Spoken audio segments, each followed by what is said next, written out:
Hi, this is CH. This video is part of a series of videos titled My ABCs or Absolutely Biased Comments on one investment fund per video to share how an individual investor like you and I can try to find out more about a fund from public sources and do some basic research or simple due diligence on the fund before deciding to buy or walk away. Some quick disclaimers before we start. This is not a product sales pitch or a recommendation to buy. I am not sponsored by anyone to do this video. Please do your own research and be clear about the product features and risks before taking any action. The information shown and mentioned in this video is accurate as of the date stated here. In this video, I will be talking about the SPDR MSCI World Technology UCITS ETF. It is indisputable that technology rules the world today. The MSCI All-Country World Index, which captures over 2,600 large and mid-cap companies from 23 developed countries and 24 emerging countries, shows that adding up the information technology sector and communication services sector total to over 1/3 of the index, and this is not counting some of the tech-related names hiding in the other sectors. The top 10 constituents alone fill up nearly 1/4 of the index, with all of them being familiar technology brands intertwined in a complex ecosystem, from the internet search engines and social media we use on our smartphones, to e-commerce that are done on our computers, to autonomous driving vehicles and robots powered by artificial intelligence. And all this made possible by the ever-fast advancing software, hardware, and chips. Led by these mega tech companies, the technology sector has seen a strong bull market in the past decade, significantly outperforming the broad global equity market. Therefore, investing in technology sector is a necessity in investors' portfolios. As an investor, if you do not have enough technology equity exposure in your investment portfolio, you can either pick and choose your own stocks if you have the confidence to be able to outperform the markets, or save the trouble and go with a mutual fund or ETF. The first question is, should we go for global or US exposure? While there are some small differences among indices, most global technology indices, like the example shown here, has a very high allocation to US companies. This is again because these US tech names are currently the global leaders in the industry. Therefore, there is not too much difference going for a global technology exposure or a pure US technology exposure. There are also Europe tech and Asia tech focused solutions, but the markets are significantly smaller and they are not growing as fast as the US tech space. A global exposure gives some diversification benefits and allows small participation in good tech companies outside of US, while a pure US exposure currently has a slightly better performance. In this video, I opted for diversification, hence global exposure it is. The second question is, should we go for the hottest themes in the tech space? Thematics investing has been increasingly popular as it often provides an interesting story to attract investors. However, themes firstly have high uncertainty in their lifespan, such as the collapse of the stay-at-home technologies at the end of COVID period, and secondly, needs market timing on both entry and exit, and finally, constrains the investment universe, which in turn weakens risk diversification. In particular to technology space, it has been seen that thematic investing does not work in the long run, as a broad technology sector exposure gives a significantly better long-term return compared to any of the teams. If you would like to bet on a team, it might be better to pick and choose your own preferred companies and then do short-term trading. For this video, I will stick to the good old broad sector exposure. Let's start with the passive solutions that are most aligned to the indices. There are quite a number of broad global technology passive ETFs available in the market. Of this, the four more popular UCITS ETFs for global technology exposure are from iShares, SPDR, Xtrackers, and Amundi. iShares tracks the ESG version of the MSCI World Information Technology Index, while the other three tracked the normal version. Given these are all passive ETFs, the expense ratio are low at 0.25% to 0.3%. But since these ongoing fees are all embedded in the price, the more important thing is to look at the performance. SPDR, Xtrackers, and Amundi all have track record more than 10 years. It can be seen that there are only slight differences in the performance as they are all passively tracking the same index. So the difference would be due to the running cost of the product and the efficiency of the process when buying and selling the positions in the portfolio. SPDR appears to be slightly better in performance compared to Xtrackers and Amundi.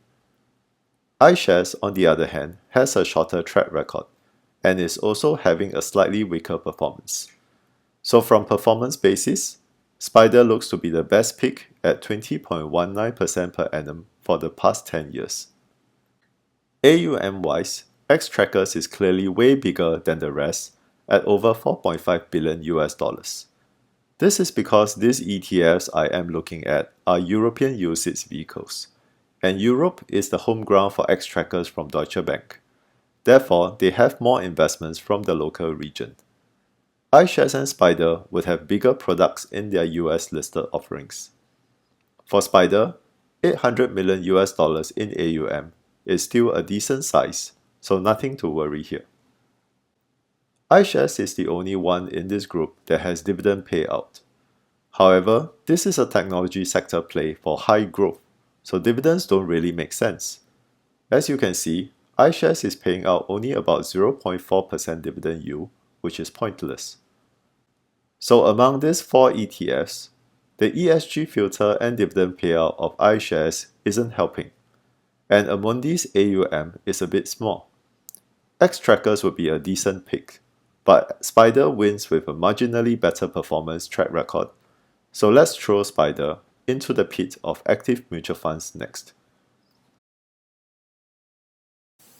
There are quite a number of active mutual funds with a global technology strategy.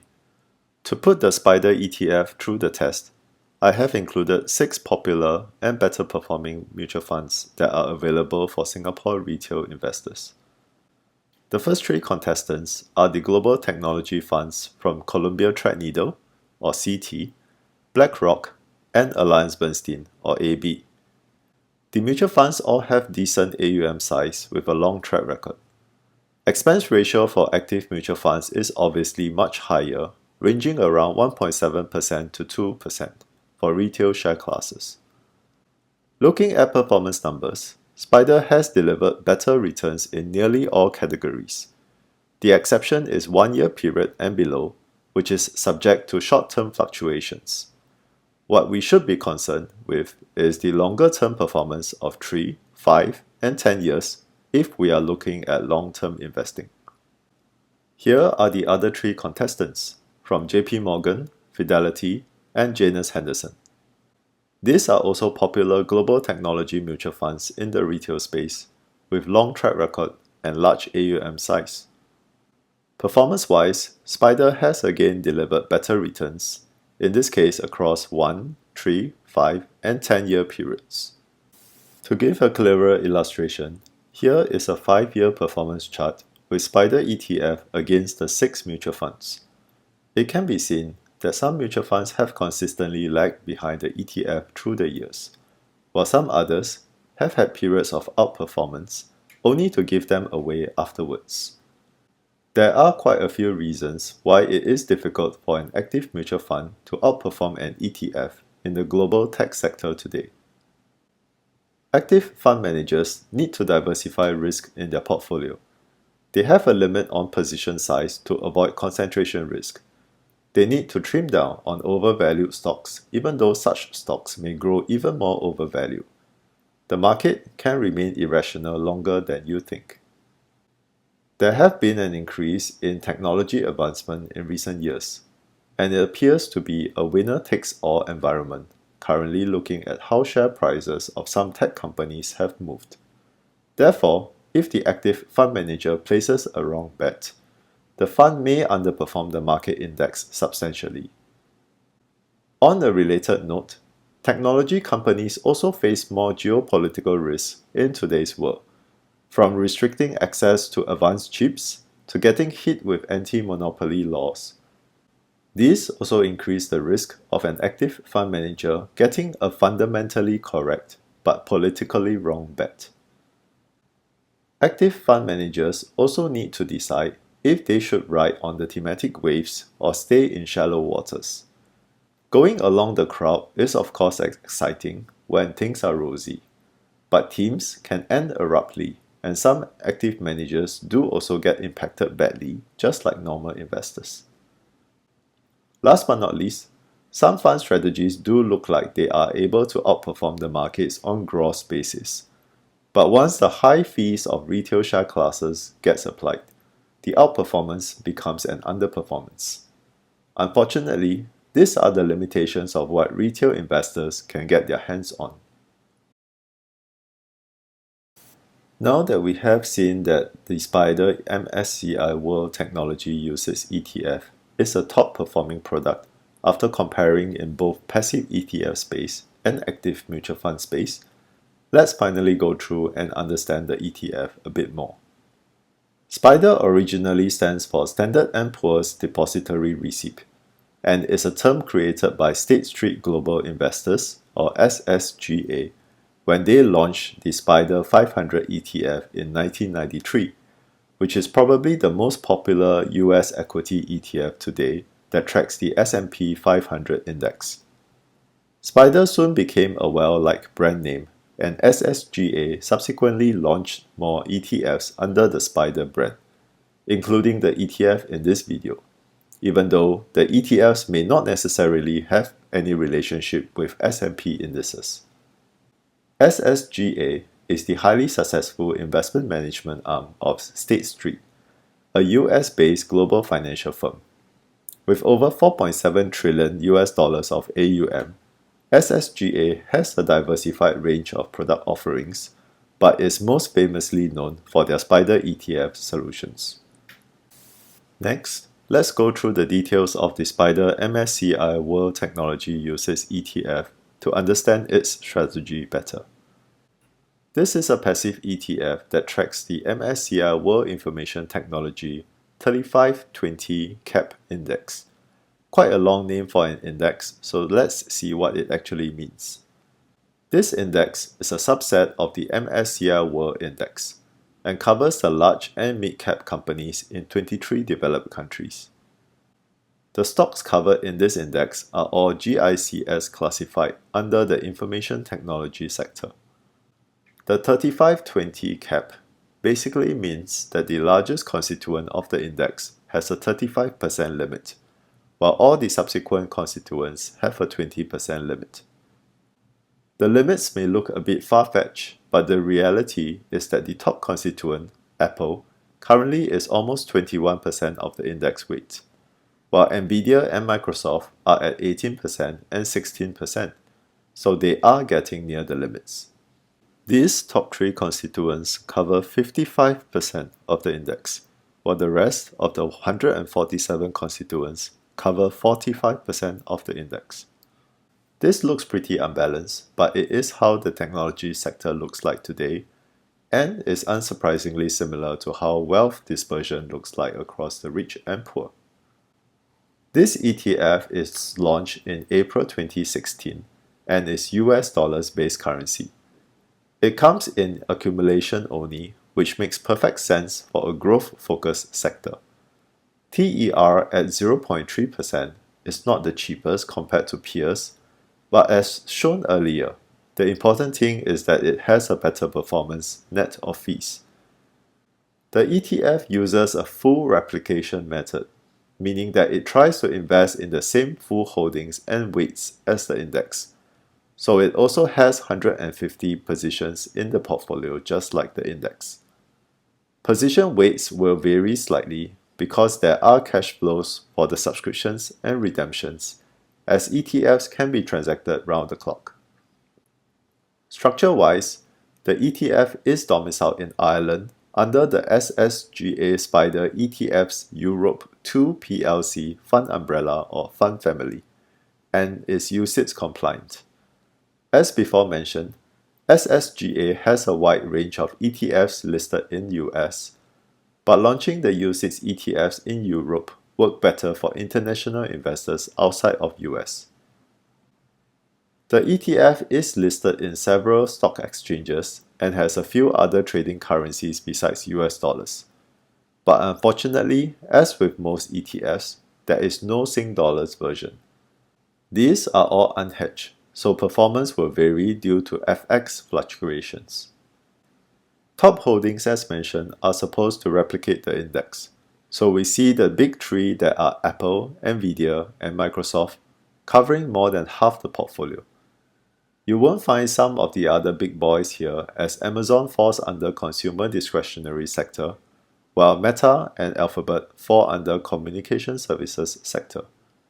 If you prefer a portfolio mix of these names, going with an active mutual fund or a broader US or global equity product will work better. The information technology sector is further sliced into various industry subsectors, where you get a decent mix of software, hardware, semiconductors, services, and others. Country exposure-wise, the ETF has over 90% US, given the sheer size of the US tech companies in the world today. For Singapore retail investors who prefer to use Sing dollar to invest, the SPDR ETF does not have a Sing dollar trading option, so unfortunately it is a no-go. Do consider converting some US dollars for long-term investing, whether in this ETF or others, as US dollars is still the dominant investment currency globally. Many global technology mutual funds do have Sing dollar or Sing dollar hedge share classes, so they would be the next best choices to consider. Performances do vary quite a bit and weaker than the SPDR ETF, so do make some effort to research the details before committing to buy. Here is a 5-year performance chart on various Sing dollar share classes of the relevant mutual funds for your reference. Looking for ETF information and data can be a bit complicated. Most ETF providers provide product-specific information in accordance to their domicile. So to find the European-listed SPDR ETFs, you will need to access one of the European country-level ssga websites. Additionally, going for financial professional access gives you more details, especially on ssga's overview and capabilities, as well as proper product pages. It is important to understand the index that the ETF tracks. In this case, MSCI as the top index provider has a rather easy to navigate website to find the details on the relevant indices. ETF Replay provides hassle-free performance and correlation chart tools on ETFs. It is primarily focused on US-listed ETFs, but is good enough to do quick assessment on different types of ETFs available.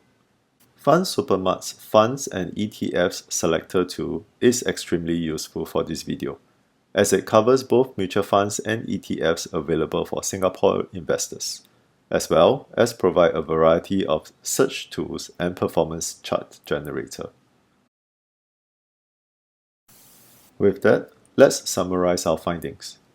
The SPDR MSCI World Technology UCITS ETF is managed by one of the top ETF providers, State Street Global Advisors. The ETF provides exposure to information technology, the most important equity sector in today's world, as well as some of the largest and very successful tech companies. The ETF has a low 0.3% expense ratio and is tradable through the day on exchanges just like stock trading. Most importantly is through the ETF, the investor takes a passive market exposure instead of trying to deviate to outperform, which has been difficult for this sector. Performance is good with over 20% per annum in the past 10 years, and ahead of both passive ETF and active mutual fund competitors in the same category across most time periods. The only bad point is that the ETF, as with most other ETFs out there, does not have Sing dollar as a trading currency option. Therefore, Sing dollar investors may need to consider converting some monies to US dollars or otherwise look for a next best product instead. This concludes my absolutely biased comments on the SPDR MSCI World Technology UCITS ETF. If you find this video useful and would like to see more related contents, please subscribe to the channel. Thank you and have a great day.